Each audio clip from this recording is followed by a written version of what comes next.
Welcome, everybody. It's Colette here from the Sacred Rose Temple, and I am here to welcome you to Women as the Living Myth. This is a series where we're going to be looking beneath the biography of women into the deeper archetypal story that most women are actually living. In these conversations, we explore story, symbology, threshold, suffering, archetypal feminine mythology and feminine power. We're really looking at the medicine it is to be a woman and what women's lives offer as medicine to other women. And today I'm really excited to announce that I have Her Grace, Emma, the Duchess of Rutland, on this podcast, who will be sharing her amazing life story with us, her deepest myth, and where she is now as a woman. I know Emma personally. She is an amazing, inspirational woman. So I'm really excited to have you here in this conversation to share your incredible journey as a woman, first and foremost. So I'm going to hand us over to Her Grace, the Duchess of Rutland, and just to say hello and tell us a little bit about yourself. Oh, thank you, Colette. And what an honor it is, one, to be invited, and two, well, to connect with you again, because you're a very, very inspiring woman. And anything that I feel from you is always comes from your heart. And I think that's why you resonate with women on such a high level. Um, and so, really, yeah, I just need you to punch whatever questions you like at me. I've had a pretty amazing, well, not amazing. I've had a very normal journey, but people looking in at it would think, oh, and most probably there are people thinking, who look at me now and think, who does she think she is? Um, and actually, there's a lot of days I think, well, who do I think I am? Because the truth is, we're always evolving as women, and I've certainly had one of those journeys. So, um, I started my life, if you want me to just wrap up, or Yeah, right. Where did your story begin? yeah. So I was meant to be born in Wales, interestingly. Birth is always such a key moment in our arrival on this planet. And and I grew up on the Welsh border, so just over into Wales from a place called Ludlow, Knighton, so it's called the Welsh Marshes. My blood type is I'm 85% Welsh and 15% Spanish. So there was most probably some blood that came in from the Spanish Armada all those hundreds of years ago. But no, I didn't want to arrive in Wales. I was difficult. And my mum was traumatized that I was the oldest child, that she wouldn't, because she'd had so little guidance from her mother about, how babies arrived, what was a period, in those days it was called the curse, and Yeah. certainly how childbirth evolved. She was just terrified. So I think she went into trauma and tensed up. And my birth took 36 hours, which was a long time.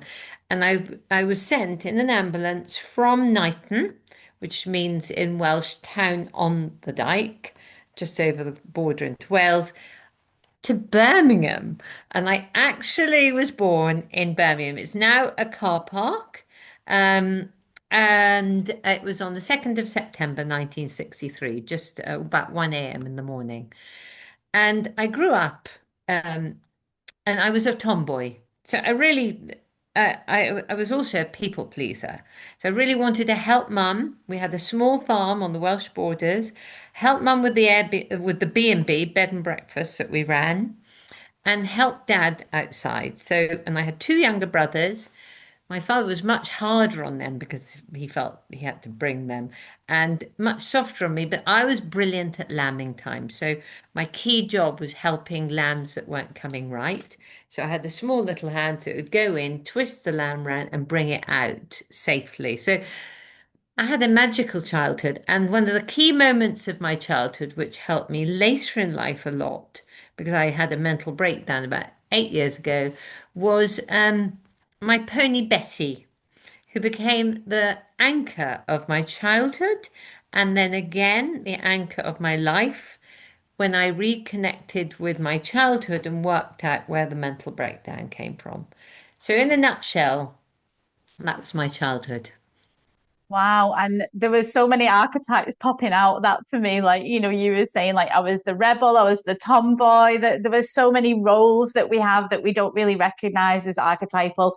The llama, I can see your little you pulling these little lambs out. Yeah. And so a magical life connected to nature and working on the farm. The farm changes people, I think. The country changes people. And that's who I felt really when I met you, Emma. I did meet that beautiful country person. I felt you very connected to the nature, to the landscape, to the way the world moved around us. And I find it enchanting when I meet people who are also deeply connected to the horse as a savior, to these little beings Yeah, that are funny all enough, around us. I've got my jodhpurs on today because I'm always, and people must look at me and think, oh my goodness, that's a Duchess, and she's in jodhpurs again. The reason for that is that my key thing each day is to get on my horse. So if I can grab an hour and a half, I've got a wonderful horse. Well, we've got a couple, but one called Pepper. My mare has just had a foal, which is beautiful, called Sheba, after the Queen of Sheba. And so I've got this beautiful. So things come to you, I find, when you're open, and particularly maybe as a Duchess. And sometimes I've been far too open, Colette, and I think, oh yeah, come in. And my children are all spiritual. I've got five children. I had five miscarriages, so I've done the journey of loss. But because I was from a farming background, I saw loss. A dead lamb was tragic, but not everything lives. And so it's that acceptance that's a big part of the journey, I think, of my life. It doesn't always go in a straight line. And when you're at your lowest, and when things are happening to you that you think, how can life be so cruel? That's when you learn, or that's when I've learned most. Not when I'm flying. When I'm flying, I'm generally thinking, oh, I'm like a bird soaring over, and I feel that no one can touch me. But when I'm deep diving into something like I've had with health stuff, that's when I learn.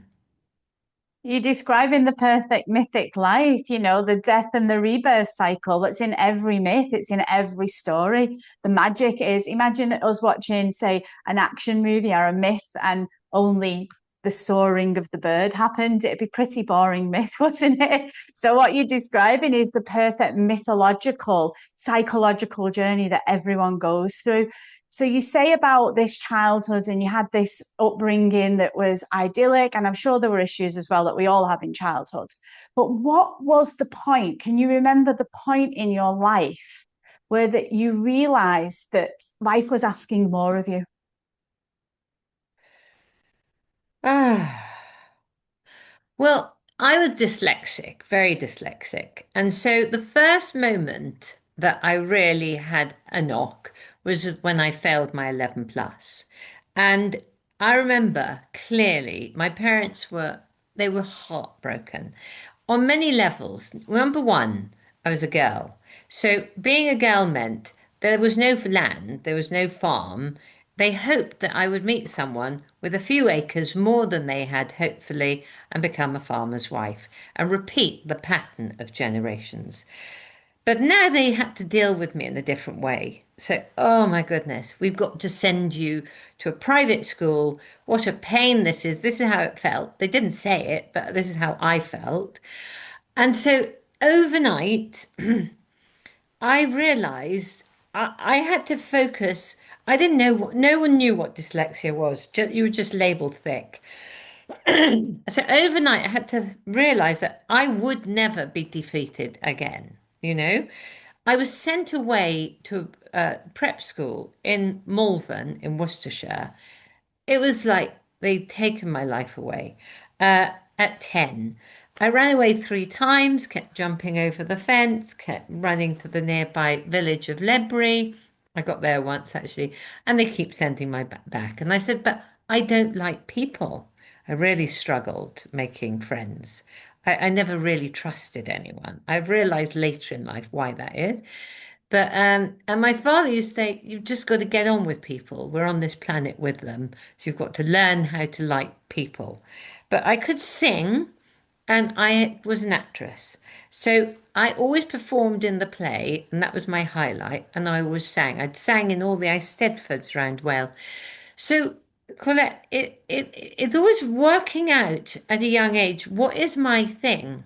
You'll always have something, whatever it is. It could be a gift with people. It could be the ability to make people laugh or smile or be friendly. Or none of those were mine at that age. I, but I could sing and perform, and I think most probably that was a turning point for me. That moment. Yeah, I can feel it when you explain it. You were trying to be caged into a story that wasn't yours, and you kept trying to escape it. What an amazing character you were. But yeah, that was who you were, those energies, those things running through you. You couldn't be contained. And I know that when I've met you, like you're not a woman that you can contain at all. And that's inspirational and amazing. You live outside the box. And for me, boxes are meant to be lived outside of. And that's what we call in the depth psychological journey of the myth is that the hero or the heroine generally lives outside the box. They don't conform to the box. That doesn't make a very exciting story. So I'm going to go back to something you said about projection, how you have a title, you have a certain people view you in a certain way because of who you are. This happens to all of us, regardless of our role. But your role as the Duchess does receive a lot of projection. I think that people, before they meet you, have an idea about you. So tell us, there is a woman that people see on the outside behind your, and then there's the woman who's behind the closed door, like you said, the woman who had the breakdown, the woman who had the miscarriage, the woman who had, you're a woman having a normal experience with a title, with an archetype. So what do you think that is projected on you because of your role? What do you think people feel or think about you? Well, it always so I met my husband in 1990 and we were married in 1992. At the time he was a marquis, which is in the title world it goes royal dukes and duchesses, earls and countesses, and then I think marquises. So it was pretty high up there. I had not met in my entire life an honourable, let alone a title person. So it was all double Dutch to me. And because of my uh, never having any fear about anything or anyone, it didn't really phase me. I think going away to school actually helped that because I realized that everyone is really it's a flat structure life and it's the perception of others that's put upon you. So when I became a lady or a marchioness in 1992 and married David, I remember my mother-in-law, who at that stage really thought I was the bee's knees. She sadly didn't when I became a duchess. You kind of in this world, it's like the king dies, long live the king. It's the duke dies, long live the duke. So there's another one that steps into the role the minute of death. So it's hard if you haven't got your head round and you become too much the character, you know? So the identity of the Duchess for me is has been a real struggle mentally to get my head round, let alone other people. So when I became a lady, 1992, before my father-in-law died, um, I said, "Oh, I feel so awful. It feels so odd being a lady from being Miss Emma Watkins." And my mother-in-law said to me, "Emma, people will like you for who you are." And that just then comes later. Now, they were very wise words, really. So, but I still, what happened to me, Colette, and looking back, I can see it really clearly now, is that I put a wall around myself and I trusted no one because inside my head, I was thinking most probably yeah, analyzing it now, I think, why did you do that? But I did because I had a lot of people all coming at me wanting to be friends, and I didn't know who I could trust. So I put a defensive wall around myself and let no one really in. And I did that for most probably 24 to 5 years.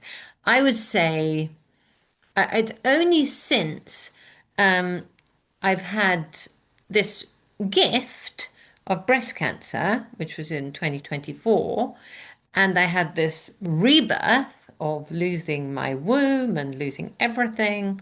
So I feel childlike again in a really strange way.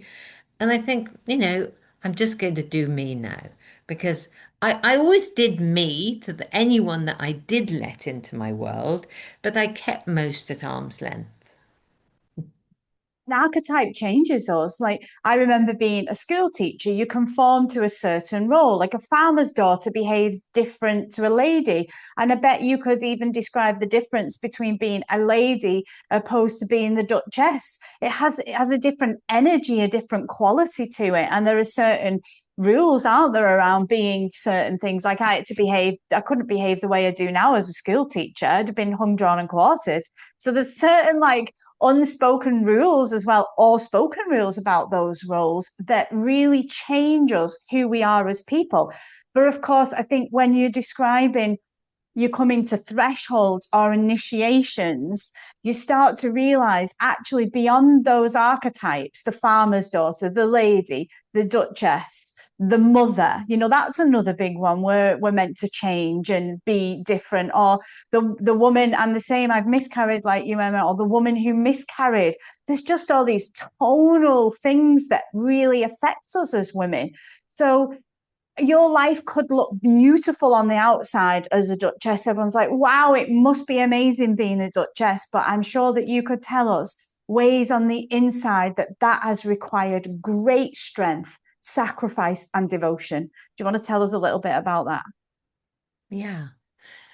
Wow. That's most probably hmm, I've had to, yeah, in times I think the hardest bit was realizing that my husband, the Duke, who I still, by the way, adore, but we are separated, legally separated. He he he did I don't think it was his fault, Colette, but I think it was a generational thing that it was just accepted that in aristocracy, they once you produced an heir, and once he became a duke, he was sort of it was a free for all. And so I then became even more defensive and inside started to bleed. My heart bled. My and I I felt unseen, unheard.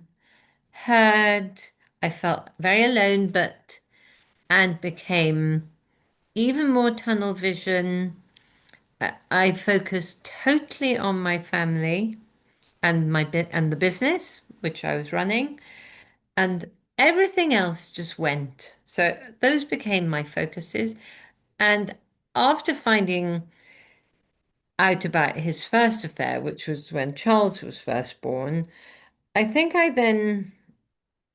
went into fight and flight most probably and survival mode. And I was always very defensive about where he was, what he was doing. And so mentally, as a woman, yeah, I had all these children and I had such a position of authority, and there was no escaping the job that needed doing and the responsibility. And and there was no escaping that there would be, of course.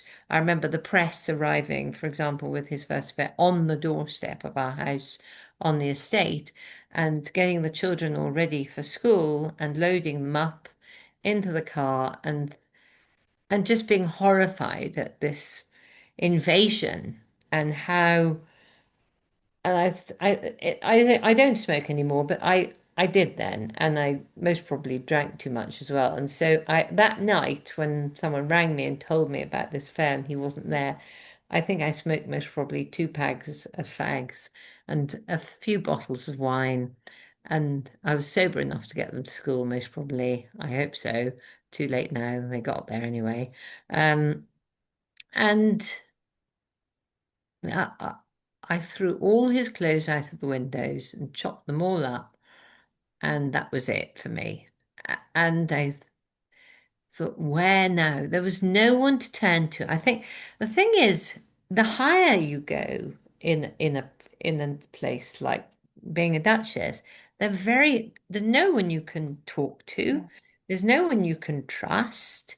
And my mum didn't even get it because for her, it's a very grand position. She thought I'd be sitting in bed every day and having breakfast in bed and having my nails filed. So, so it was, who did I trust? No one. I just did it on my own. And I think most probably that was a tough moment.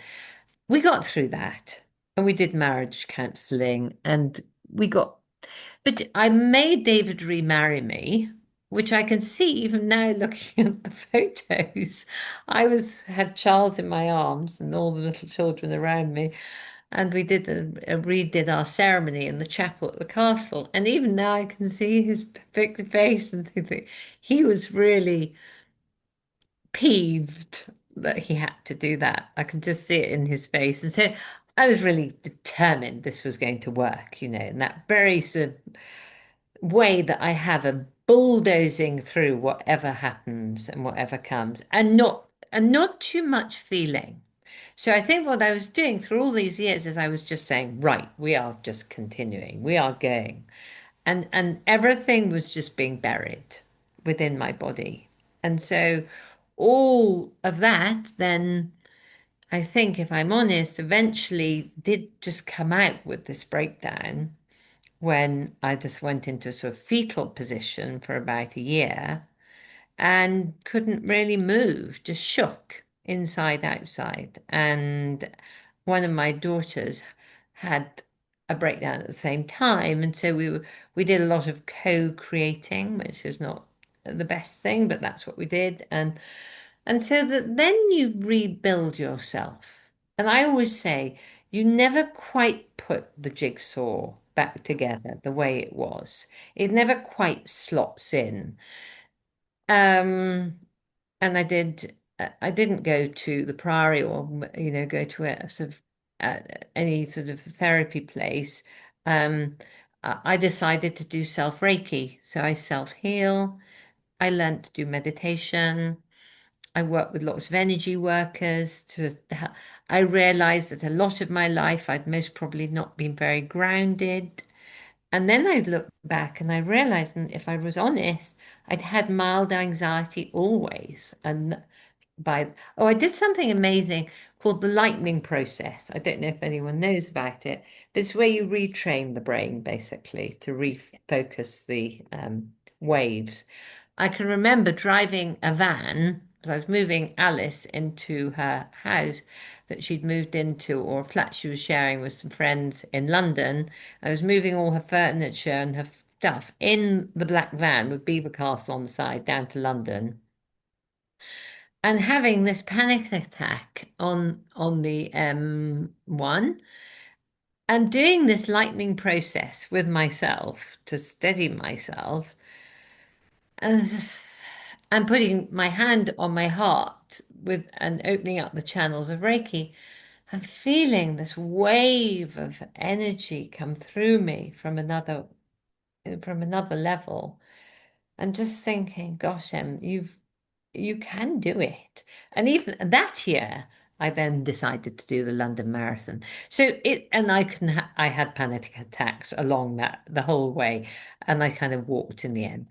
But it didn't matter. It was stepping forward. And so that's how I've seen my life since. It's like every Yeah. day, just do a few more steps. and just the same archetypal myth coming through, the heroine, she has to go through these initiations that really take her down. And you said it at the beginning, unless we go down, down, down into that place that we're trying to regulate, aren't we, all the time when we're descending, like the cigarettes, the alcohol, everybody does it. Everybody. We try to regulate with something because the nervous system can't cope because we're in, as you said, a survival mode. And I think at some points we really have to protect ourselves because we're so overwhelmed with feeling, Yeah. which they say anxiety is an overwhelm of feeling, a backlog of feeling. And then when we get down there, when we finally allow ourselves to go as low can go, is when we find spirit, God, the greater thing. So that you found that. And I felt it in you straight away, being that spiritual woman that was birthed from that. Do you feel that breakdown really brought that spiritual aspect through for you, Well, it's really really allowed the interesting. space? Thank you for asking that question, but it triggers a wonderful memory, but a very sad memory. So, also around that time, before I had the breakdown, my father died. Now, he'd been a pivotal, because I always knew, because David is a wonderful man, but I always knew I'd have to lead the marriage and and help support him with this enormous weight of responsibility, which is heritage. So my parents had come on every family holiday. They always helped with the children. It was wonderful. And we were very close. He bought Betty for me when I was a child, and I helped him with his cattle and the sheep, and we were very close. And he died in, I think, 2016, or it could have been 14. I can't remember now. But and and when he died, at the funeral, I spent 3 weeks with him, night and day, lying on the floor in the hospital in Hereford, because I knew he didn't believe in God and he didn't believe anything happened to him after death. And so every time, and it's very interesting, but I saw this soul come between life and death. And every time I could feel him coming out of his body and nearly going, I said, "Go on, Dad, you can do it. You can do it. It's fine." And he'd see horses from his childhood and he'd almost talk about the light, and you could feel the tunnel. I did loads of um, uh, NDAs there, near death experience. So I clicked into them and to understand what it was all about, this thing of death, which I think we're also really useless at dealing with. I think we embrace it, and I think it's such an exciting. There's two things in our life: one's life, and the other's death. And there's so much fear around death, and yet it's magical, and that's why people say, "In heaven, it's heaven on earth." That wonderful expression. Heaven on earth means that heaven is heavenly. So, Dad was doing this thing, and at his funeral, when he had passed, I had a driver, very spoilt because I wouldn't have drunk so much if I hadn't had the driver.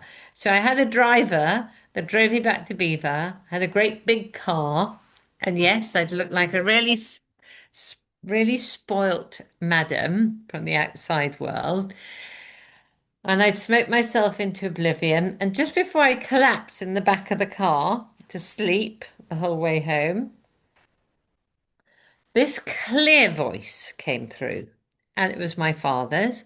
And he said, "Emma, you are killing yourself.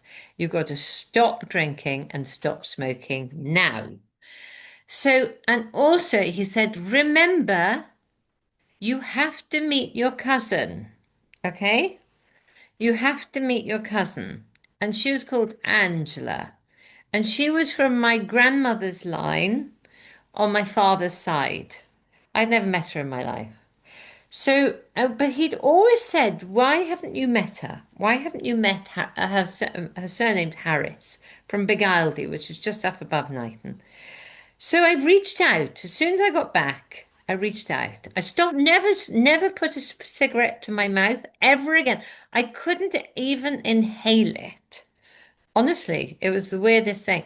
So I reached out for this cousin, and she was teaching in Peterborough.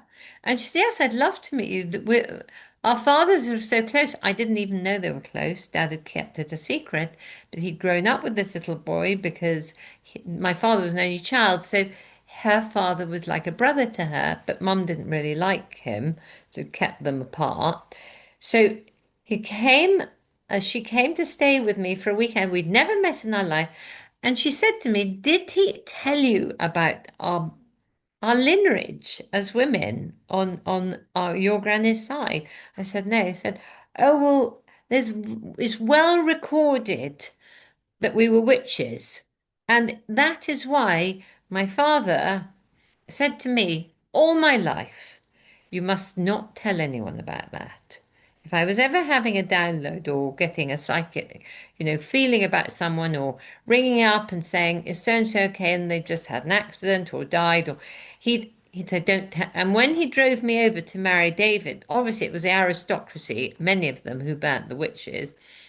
And by the way, we did a ceremony for three of the witches that were burnt here and planted three oak trees for them at Crowson Carriel, where you love. Um, Everything began to fit into place because he had had such fear around the whole thing of me because I was out of the box, I was too open, I did have all these qualities that meant that I potentially could be, was certainly marrying into aristocracy. And that's had created a lot of fear within me. And so everything began to fit into place. And that is why, as I've now gone on this spiritual journey with myself, and particularly since I've had the illness, Colette, I'm, I think, just let it go. Just you are you. Just let it out who you are, because that's what you believe in. That's who you know you are. And now you have the rank, which I'm beginning to own, of being a duchess, to really take it. And maybe that's my sole purpose. Maybe the why I came to this planet and why it wasn't to have my five children, all of whom I adore, by the way. It wasn't to have the miscarriage. It wasn't to have to live in the castle. It was really because the position enables me to have a position to use for a good purpose. And that is what's come to play in my journey. And that is part of it being a witch. And by the way, which means wise woman, which was on your list, but actually, I feel really I'm a mother. And so I just came back from Oroville in India, where I went with this wonderful woman called Claudia, who's German, and she did a one-to-one with me. And about day three, I said, you're really beginning to. I do sometimes swear, so excuse me, Me ladies. too, me too. You're beginning to really piss me off. Sorry, girls, but sometimes I do. And she said, "Oh no, why is that? Why am I?" I said, "Because I just want us to be women together. I don't want you to treat me like a child. A lot of the stuff I feel I may not have done the work, but I feel I know. And I think that's the thing that I feel like now. I feel there are so many things that I've suppressed that I feel my integral body and voice knows, and I don't know where it comes from." It comes deep from your soul. I mean, what you've just shared, your story, when this interview goes out, I'm going to ask the women to actually write down all the archetypes that you can identify that the Duchess holds. Because what you just described with your father is the death doula. And the witches were death doulas. What you did with him was death doula work. So I hope that we can hear and you can hear all these archetypes that you are. I think the Duchess for you is the umbrella of all these archetypes that live within you. And I said to you, I felt I'm just going to plug Emma's book as well because The Accidental Duchess is an amazing book. Look at that beautiful cover. It's like a tarot card. Don't look like that And today, girls, there. I can tell you. I'm about to go and put my hat on. We can It's all scrub absolutely gorgeous. ourselves up, can't we? Yeah.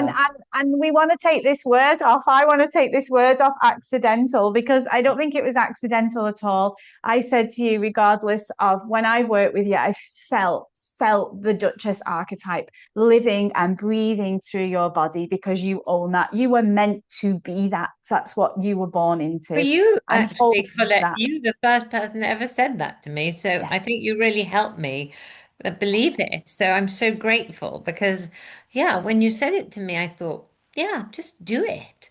And you just Yeah. do it your way. You know, when you look at the Princess of Wales, who's such an extraordinary soul, and she's been given as a gift to the British royal family, because it is through the women.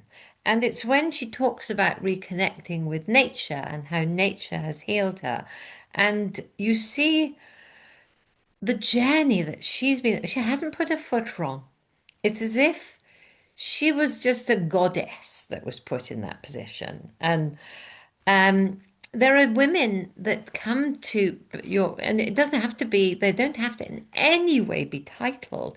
There are women that just stand out, and it's always your heart that you feel, because anything else, um, if you're not honest, the only thing I had for myself on my journey were my roots. That's the only thing that grounded me. And the biggest thing I had was judgment. Along the entire journey has been judgment. And that my nickname when I first got married was Dairy Maid Duchess. And I remember sitting in a ladies' room, going to spend a penny, and hearing the girls all outside powdering their faces, saying, "Oh, have you seen David's Dairy Maid Duchess? Who does she think she is?" Um, and actually, I've just done up the dairy here at Beaver for Airbnb, and it's a wonderful building just below the castle. And I found a yoke and I found some buckets and I put the yoke on. And it's really heavy. So I have such respect for those dairymaids. They were really, really unbelievable women. Yeah. Um, yeah, and sometimes maybe that feeling of weight is how I felt like a dairymaid. I have Yeah. felt that weight of responsibility, and but that I was brave enough, I think. The only thing that going away to school at 10 and running away, you have to be brave to jump over a wall and put your thumb up at 10. I think every step of my journey, I've been brave. And so the bravery that we need, I think that's the key thing. It's not worrying about judgment. I say to all my children, the minute you start listening to other people and asking for their opinion is the minute when you don't trust yourself. So my daughters say, "Oh, my friends say, why did they say it?" Generally to try and put you off. So my advice to women is trust your own intuition, be brave, listen to your own inner voice, and when you feel it, do it. And don't let anyone on this planet change where you're going. And that's the thing I'd give myself. So, for example, when David and our marriage finally came to this incredibly sad end, I got up one day and I said to find a life, Emma, stop being a victim, and met this incredible guy. I think you call him The gatekeeper. the The what? gatekeeper. The gatekeeper.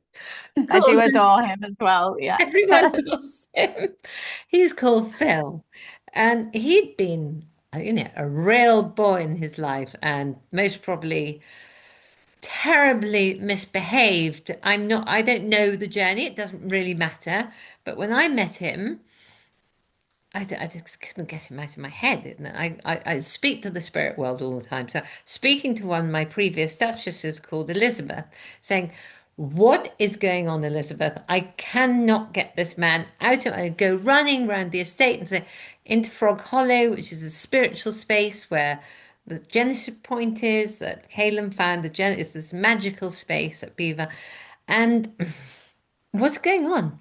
Why does he keep coming into my head? And I couldn't get this man out of my head. And then I trusted myself.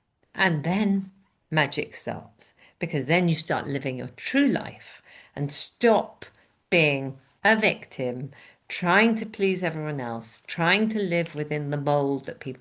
And then we were on the front, he was on the front page. Oh, sorry, I was on the front page of the Daily Mail as Lady Chatterley's lover, and he was the gamekeeper. And I remember Dad at the time said, "Well, don't worry, darling. It was a very nice picture." And so that's the way you see it. Most people don't read the writing anyway, but yeah, no. So I've dealt with all the press and the media, and they're hungry and they're cruel and they destroy people's lives and they don't they give, and we've become a world that is fed by this negative propaganda. So and the truth is often so far away from what you read. If you I don't know why people want to attack all the time. They get their teeth into someone and they won't let go. It's like a witch hunt, actually. Yeah, and it's projection. Like we can't admit the things. I think that woman on woman, it's like you said, and my spiritual journey taught me to meet people at a heart level. And in that way, I title the fame, the fortune, the status, it doesn't make any difference. You try to connect to everyone at a heart level. And that's the Exactly. level that you speak from and work from. And I felt that when I met you. And I just felt instantly that you were like me. You were humble. You met me at heart level. The archetypes, the titles, the names, who we were. It didn't matter. We're two women that have had a journey, and Yeah. could we just meet each other at that moment as we Yeah. were? And that's why I took to you so well. Straight away I said to you, "Wow, we just like we'd known each other forever." It really Well, was we when we, have. We have. There's no yeah, doubt about that. Um, and you're an extraordinary soul. And I think that's and we obviously had this joint connection with this Earth shaman that we both know, who is the wizard called Kaelin. And I don't know if your listeners know Kaelin, but so Kaelin is this unbelievable character, and people are brought together by people, and I think that's my journey here has taught me. It doesn't all sometimes it you get really bogged down and, oh, it's not going the right way. I want it to go like this. It doesn't. Every day when I hand everything over to the higher power, to God, to the universe, and just try and do the day job, generally the pieces go into place above you as long as you do the day job well. So I the agree. overthinking of next week, next month, I mean, you've got to be practical with those things. And I think my practical brains had to overtake a lot, and my spiritual brain Yeah, has not been allowed to come yeah, up because I've had to do, the invoices. I hate doing invoices. I sign everyone off here at the castle. The managing people. I'm rubbish with managing people. I just say, just go and do it and get it done. I'm very sort of because it's to me, we should be all running to get this. It feels to me always yeah, as if it's so short life and we've got so much to do, but I've learned I've got to take more time to just do downtime. But yes, yeah, that's what yeah, you teach your ladies, I'm sure. yeah, The speed of, I was a working mum with 5 children. And funny enough, on these new moon ceremonies and full moon ceremonies I've been doing around the stone circle that we've got, um, one of the ladies, a Russian lady with lovely smiley face, the first time she said, she said, "You don't recognize me, do you?" And I said, "No, I don't." And she said, "I come to you when I have very little English, when you first move into castle." And she said, "I have stalked you on Instagram." She said, "But when me know you, you just do everything." He said, "When the Americans come, we had no cleaner, just me and you, and we just clean." And my mum was there standing when we had our first group of staying with Americans. But the castle was a tip, so I've decorated every room. So everything's now en suite, which is a horrible word, but it really is now all en suite. When the Americans came back in that day in 2001, it was just after, yeah, it was a bad time. And anyway, was it 2020? Yeah, 2001. And there was me and this wonderful lady and mum meeting everyone at the front door to get them in their rooms. We just had to ignore the dog pee up halfway up the curtains from the years of, a basset hound cocking his leg on the curtains. We had to ignore all of that, and we just had to charm them with being us. And I remember this wonderful American interior decorator leaning across the table at my mum said, my mum was about my age, Miss Ross said, Romer, her name's Roma, have you ever thought about getting your face fixed? And we just laughed and laughed and laughed because then it just no one did it in the UK then. And these Americans do it. We had so much fun. And it really made us realize it if you ignore sometimes the detail of everything being perfect and you're Yeah. human, you can have fun. And Yeah. everything's about, for me now, if I can't go through a day with a jolly good laugh, I've not had a Yeah. good day. Exactly. Exactly that. So one of the last things I want to ask you is the symbol in a woman's journey, in the myth of a woman's life, is really important. Now, I know when I was at the castle with you, the symbol of the peacock is everywhere. It's like the emblem of Beaver. If you were to choose a symbol that would be you, your life, what symbol would you choose? Ah, so it's always a mother. So there's always a mother. So, and it would be always a mother. Now, I love the concept of holding a child, but holding a child because could be holding a person, it could be hugging someone, it could be giving someone a heartfelt lift up when they're feeling low. I mean, is that a symbol? Yes, yes. And I definitely feel that one of my greatest symbols is Mother Mary. And it reminded me when you said that, the mother holding the child. I love that symbol and it's kind of guided me a lot in my life. So yeah, the mother as a symbol. I think we carry lots of symbols as women, like the rose is a big symbol for me. But yeah, whatever comes through the conversation generally is the symbol that wanted to come through the conversation. So the symbol Oh, of the mother. How well, beautiful. It's also an archetype. is it? Yeah, yeah. Is it? Well, So, as you know, I'm on, I'm, I'm a student in your world. So, and I'm so inspired by all your knowledge, the wealth of what you've done on your journey is an absolute inspiration to me, to many, and to all your followers. So we are part of your tribe, and being a member of your tribe feels very, very humbling, Colette. So can I say, from the depths of my heart, well done you, because life is never easy. And I think you're one of those that you're going to punch on hard. And when people come at you, and they always do, you will yes. always rise above. But you're a woman too, and you have such a huge heart that reaches out to so many. And I want you to protect it sometimes, Colette. I want you to bring it in. I need you to come and stay with me, and I want to hold you tight. We'll do that very soon. I'm coming to you for that mother hug for sure. I am. I want you to leave your.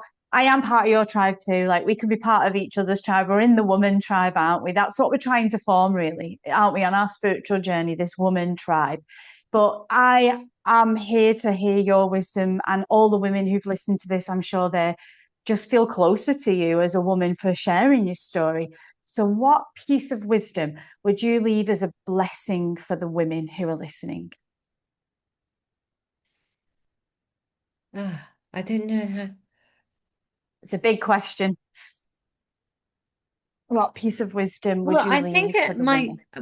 I'm beginning to feel that we've got to honor ourselves. we've got to value ourselves. We've got to stop being, I feel, we've got to really realize our power. And when we named that foal Sheba, it was because the great powerful Queen of Sheba. And I think we've got to regain the, it comes only from us. If we're going to do the, if we're going to, and women, the femininity, the power of women is back. It, it is very clear that men are not fixing this world to me. It is very clear that it is through women that we're going to sort it. And always comes to my mind the songs of the mothers. Have you heard that? It's this unbelievable song. And women from across the world, from every nationality, every religion, come together and sing songs of the mothers. And I'm dying to get that group to come and sing here. That's what I think a blessing is to take ourselves out of our belief system and believe. So to bless ourselves with belief would be my key thing that we we're so much more than we really truly, and sometimes breaking those ionic things that are handed to us by our mothers, because our mothers were a product of their mothers, and we're breaking some of those old patterns of belief, because sometimes our mums are wonderful people. They and we carry them within us always. However, some of the that subdued stay at home put down individual, that's no longer with us. We're just out of the box now. It doesn't mean to say that we don't respect men, but maybe in a different way, because I can't bear it when women masculate men. It drives me mad. I feel the man is always the hunter-gatherer, going back to caveman time. But that's what he is. And we were always the ones that ran. Yeah, Yeah, we ran. definitely. That's the way it is in my temple too. We adore men, we love each other, but we just have to find this balance, like you say, between the feminine, the masculine. Patriarchy has ruled our world for far too long. That includes women who act in patriarchal ways. So it's time that we got the balance right. And the mother, who better than the symbol of the mother to do that for sure. So I just want to say thank you to the Duchess for sharing your living myth with us. And what I've heard so strongly through your story is that you are living and breathing the Duchess archetype and the energy, the symbol of the mother, which is so powerful in you. This couldn't have rounded this interview off even better. And for the women that are listening, I really hope that this conversation invites you to look again at your own story, your own life, not as something random, but as a story that's filled with symbol, threshold, meanings, wounds, medicine, and for every woman that she carries a myth, and that every life has a symbol and every story has medicine for other women. So thank you very much. And I look forward to interviewing my next guest in this series. But for now, it's a goodbye to the Duchess and a thank you to the Duchess for her time. God bless. Thank you for your interview.